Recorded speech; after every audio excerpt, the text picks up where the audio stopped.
Craig, welcome. Let's start with Verizon. High dividend, raising it again, but it is 25% lower than when it began the year.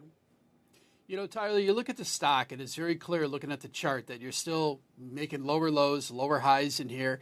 And the stock right now is sitting at a 52-week low. Yeah, the dividend is attractive, but again, at this point in time, we got to really see the chart sort of set its footing in here before you can really get excited about Verizon stock in here. So from my perspective, I think you got to avoid this name until we can actually find support in the shares itself, Tyler.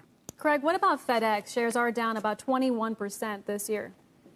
So when you look at FedEx, it's sort of consolidating in a range. Upper end of the range is around $240. Lower end of the range is $200. And from our perspective, the stock is getting oversold. But I really want to see some sort of indication that at the very lower end of this range, that the stock is going to kind of bounce and start to rally off of the lower end of the range. We are below a declining 50, 200-day moving average. So technically at this point in time, the best you can hope for is some sort of oversold bounce at the lower end of the sort of trading and consolidation range for FedEx.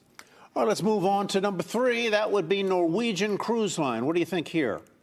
Norwegian Cruise Lines, it's been sort of a tough stock at this point in time, down 36% year to date, widely underperforming many of the broader averages in the market at this point. But here's the thing, I see a little glimmer of hope here, Tyler, is that the stock is now starting to make an emerging sort of new uptrend here in the shares.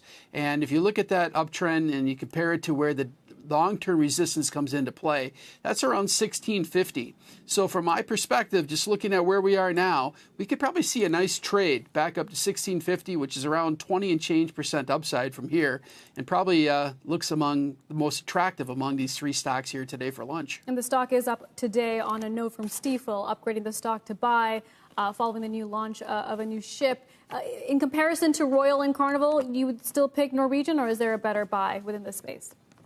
I think Norwegian is fine at this point in time. A lot of those names look the same. There's been tremendous amounts of adding of debt to the balance sheet to keep these companies afloat, shall we say, during the pandemic.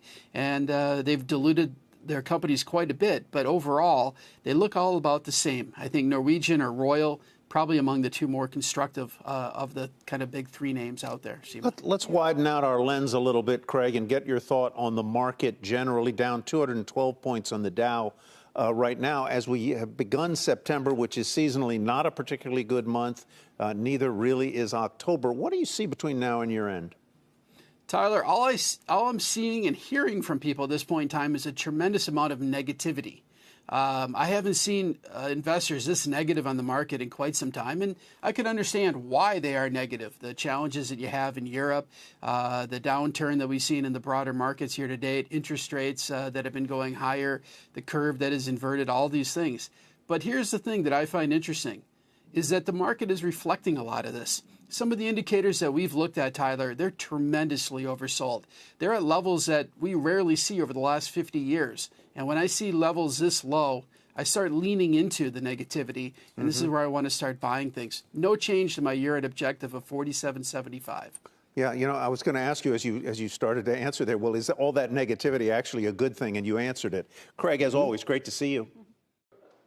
Shepard Smith here. Thanks for watching CNBC on YouTube.